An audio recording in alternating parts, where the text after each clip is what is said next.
Good morning, good afternoon, and good evening, and welcome back to an episode here by your hosts at Top Tier Talk. And Amir, you are going to take it away, brother.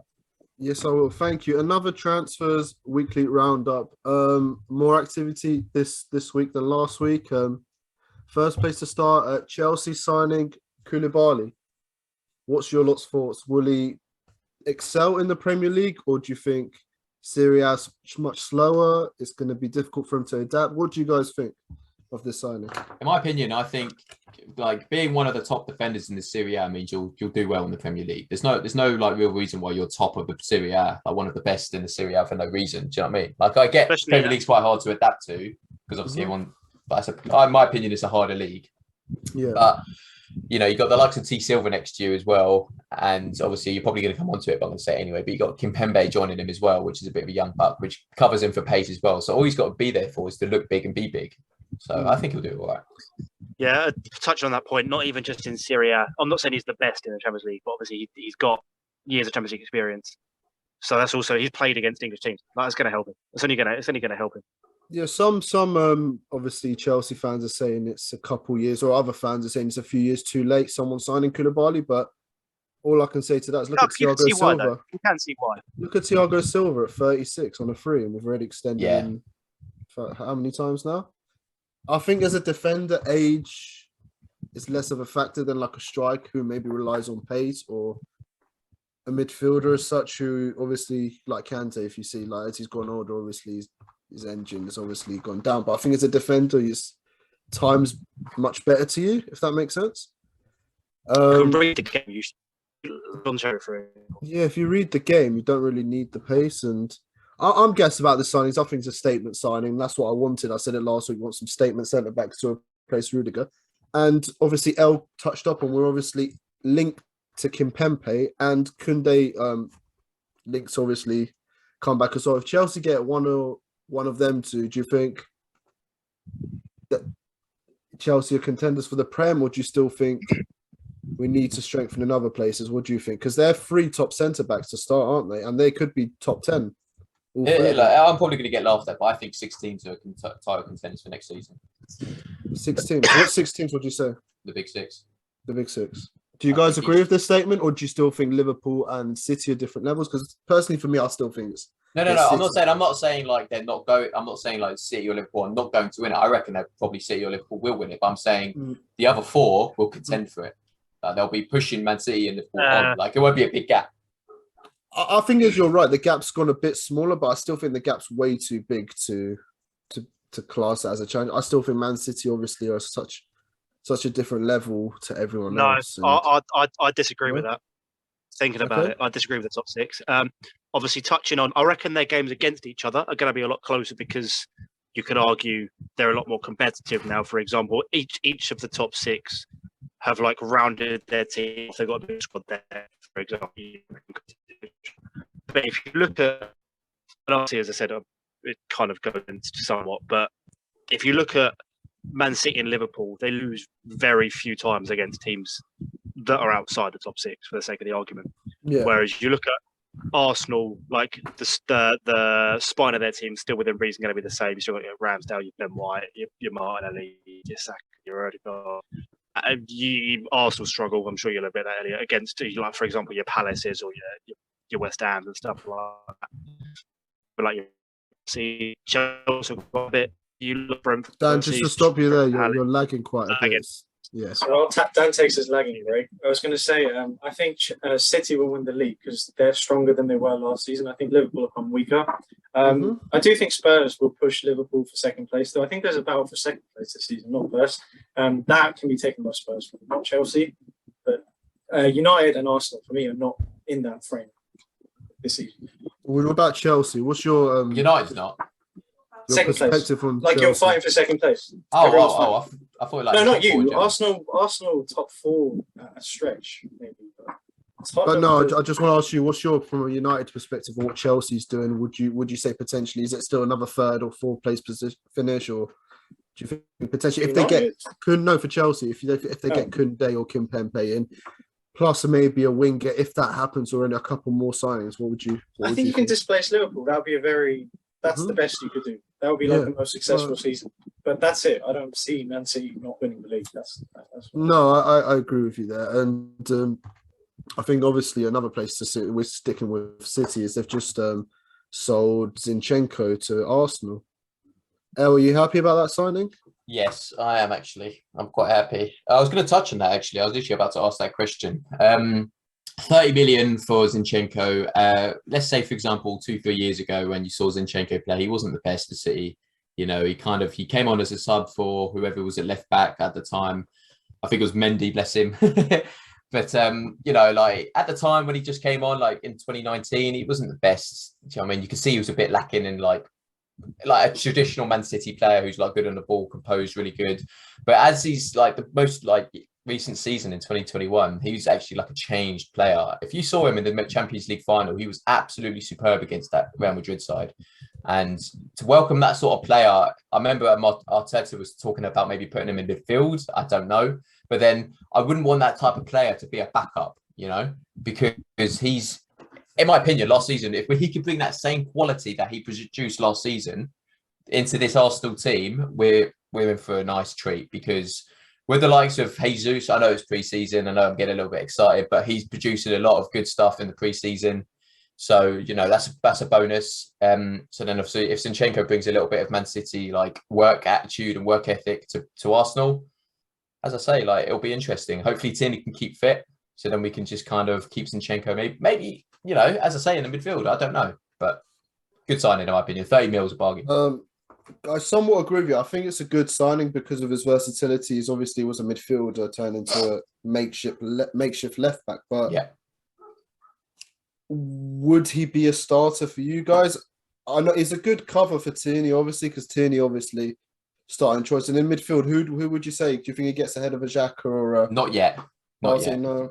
Not yet. I think it's kind of comes back to the whole kind of Fabio Vieira kind of thing as well. When he signed for 35 mil, people were talking, yes, big bucks for 35 mil for an attacking midfielder, but he is purely a backup for Odegaard.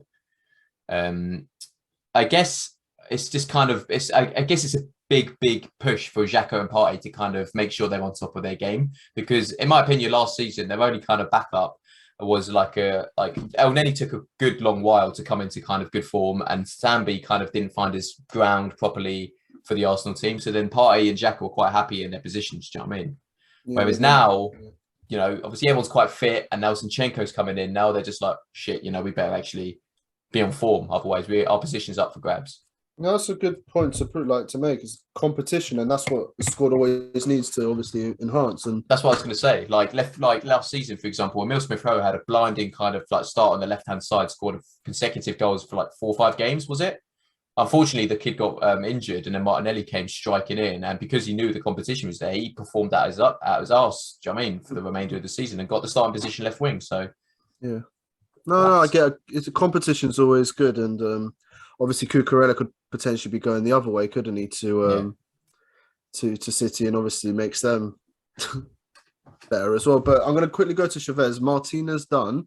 Happy with that. It took a long while. The 55 million fee. Everyone's saying 5'9", all that nonsense stuff. What do you reckon on this signing? And De Jong as well. I want you to quickly summarise De Jong as well.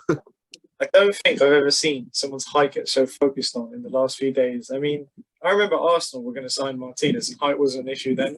So now that it's come to us, it's like, whatever. I don't think his height will be an issue. He's actually known as like the Butcher or something, and as a nickname, he's quite a tough centre back, and that's what we need. He's left-footed. Left-footed centre backs these days will come at a premium anyways, and we needed that for our flow of play down the left side. I think he fits straight in. Any player for me right now under Ten Hag, I'm giving a chance to. Like, you've seen Martial come back in pre-season, and he's just been a different player, and everyone seems to be working their arse off for Ten Hag. So yeah, any player that Ten Hag comes in, I trust anything he does, and he's a good player. Maybe the money we paid was slightly high, but again, I think if this was Man United 5 years ago, we probably would have been paying even more. Just very quickly on the height. Just that I watched it somewhere. I heard it. The last centre back to win the Ballon d'Or was Fabio Cannavaro, right? And he was what, 5'9"? 5'9", yeah. So yeah. I think it doesn't matter it's a compliment to him. Think, yeah. If Martinez is 5'9" and he's a centre back in his current age, where he's directly played against strikers like Nunes, Haaland, and he's done well, then it's a compliment to how good he must be up here in his brain to defend. He has to be ahead of people in his game. He can't just make up for it with his physique and, just himself. It has to all come from his mind. So he's obviously a very good player in that sense. Yeah. Seems to be like it seems to be a good versatile centre back. Like you see, obviously the fact that you said he's 5'9", you see some 6'5" defenders. If you beat him, that's it. They're not catching you. They're also they're good in the air. They're good like strong players. But then if you get past them in a 1v1, they're not catching you. So then, for example, the Martinez signing 5'9", he's quick. He can turn. Sorted. Exactly. No, it's versatile, as you said. And De Jong, very quickly, is that done now? I was going to touch on De Jong. Yeah. I will explain to you why De Jong's going to join Man United. I'm very confident. Still going about it. No. You'll see why. I know it's been so long, but this is why De Jong will join. Brian Bobby is an example I'm going to give. He's an Ajax striker who Ten Hag wanted at Man United. Brian Bobby called Ten Hag and said, no, I'm going to join Ajax. And guess what? He joined United, stopped their pursuit. The same thing is happening here. If Ten Hag really spoke to De Jong and De Jong said no, we would have stopped pursuing him. For me, it's obvious. It's very blatantly obvious that De Jong has told Ten Hag that he will join. He just needs to sort his wages out because he's owed money. And that's why we will go to the very last day with Barca if need be. And we will get him. If there was a case where De Jong did not want to come to Man United, like the Spanish media are making it out, then Man United would have stopped pursuing it from the first minute, like they did with Brian Bobby. But clearly, he's given indication. So all it comes down to is, regardless of how bad they paint De Jong, it comes down to Barcelona not giving De Jong his wages. And until he gets them, he will stay and he will come because Barca will have to give it eventually. But is that enough, though, for you guys? You in this battle for De Jong, and it goes to the end of the window. Is that enough for you guys? What do you mean, in midfield? Enough of a transfer window for you guys to be able to improve. We will get a right back as well. We're linked with one from, I think, Germany. And hopefully a striker. If Ronaldo stays, I don't see why we need a striker. I don't see why we need Anthony either if Ronaldo stays, because we have Sancho who's going to play on the right this season, apparently. But yeah, I think a right back is absolutely necessary. Hopefully we sell Wan-Bissaka. If we don't, but we need a right back. Dalot is not the future of Man United. He might be a good backup, but he's not the future. And then midfield-wise, I think De Jong sorts it. The solution to Man United's DM problem is not getting your big DM. We just get two players. Ten Hag plays with one that progresses in midfield, which will be De Jong, and one that holds but plays. It's like a deep line playmaker. That's what we're going to do this season. Fred will be the progressor. De Jong will be the deep line playmaker. Can also progress the ball. That's our solution. We don't need this big defensive midfielder in the Ten Hag system. So, okay, and obviously that summarises United. Another couple big transfers that have happened. De Ligt joined Bayern, snubbed Chelsea. Another player to do that is what it is, really. I'm not really that bothered about it. Probably be good for him going to Bayern. Win a few trophies, I feel comfortable. I feel like it's comfortable for him. Was it Chavez? Was it you that wasn't a fan? I'm not a fan. Maybe in a three. In a three, he might be good because Maguire is good. It's a comfortable move for him. Like, Bayern are going to shit on everyone in the league. They're going to shit on the team. And it's quite a lot of money. So he's got to get money. If he does well and Bayern don't need him in a couple of years' time, he's going to get another decent move. And he's going to, comfortable. And then the other, obviously, big Bundesliga away from the Bundesliga was Robert Lewandowski joining Barca eventually. Do you guys think that was a good signing for a 33-year-old? How much was it they paid? No, it was an awful signing because Barcelona have got. I was going to say, I was going to bring it up actually. How on earth have they afforded Lewandowski right now? How on earth? They can't even pay off De Jong. How are they affording this man? Frenkie de Jong's just buying teammates at this point. I don't know. Would that be good though? Money, he's a great signing. Great signing. But Barcelona, no. Yeah. I think Chelsea would have gone in. Like, the things I'm happy he's gone, because if Chelsea got Lewandowski, I know I've been saying second place. Rough. You're going for the league with Lewandowski, so I'm happy. We'll see. Obviously, Bundesliga tax and all that. And there is no Bundesliga tax that. Do you not think? No. Classico looks quite exciting again, doesn't it? Can I just chip in to the point there? Just like an out there footballing opinion for like the next season. Whilst on the topic of Barca, mine was going to be, I reckon Barca are going to win like either like a double or a treble or win the European. But I also reckon after all of this has happened, it's going to come back bite them on the arse and they're going to get done by FIFA or UEFA for money. and they're just going to lose everything. I was going to say, this confirms, in my mind, Real Madrid have always been the biggest club in the world. But now, I'm going to accept it. I don't think any club in this much financial disarray could do what Barca are doing. They are the biggest club in the world. Every player wants to play for them. Regardless of what their situation is, Barcelona might not exist in 2 years yet. Lewandowski, Rafinha, all these players, they're happy to move there. If this was happening in Man United, I doubt it. And this is what I actually would say Barca are bigger than Real Madrid now. Sorry, Real Madrid fans. But yeah. Have you lot got any out there footballing? We'll be doing all of that in a couple of weeks then. But yeah, I was going to say United for the Europa League, mate. No, incorrect. Arsenal for the Europa League.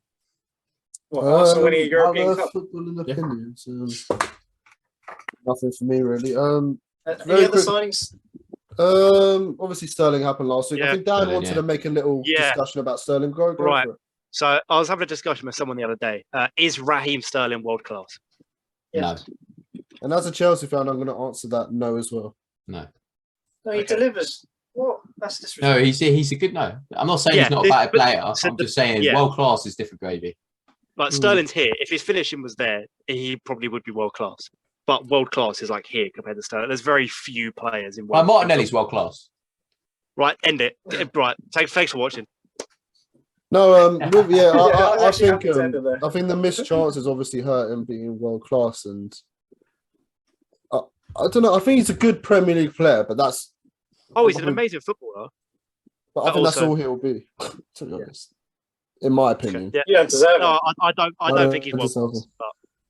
So do you think he's world class? Neymar. Yeah. Me? You think Sterling's world class? Why? His career, I think, backs him up. Like everything he's done. Because Salah's not a great footballer. No offense to Mo Salah, but he backs it up with statistics, doesn't he? Listen, as long as you deliver. Bruno Fernandes is a terrible footballer, but he delivers, so it works out. He's got good output. Pep Guardiola's a terrible footballer, and he's at Man United. It's a weird one. Like, there's no such thing as these players like Neymar. We're not going to get another Neymar, are we? Like, players are so different now. It's about 50,000 Neymars, mate. Nah. There's no such thing as a Neymar anymore. It's Neymar. Luis Diaz, for example, is an incredible player, right? But he's not Neymar. He's not as one with the ball as Neymar was. It's like a dying breed. I agree. And we always come back to Neymar, don't we? You know, we love that, man. I'm going to I think you boys need to get a Neymar shirt. But that concludes transfer talk. Quite a lot of activity this week, which was good. Hopefully more next week.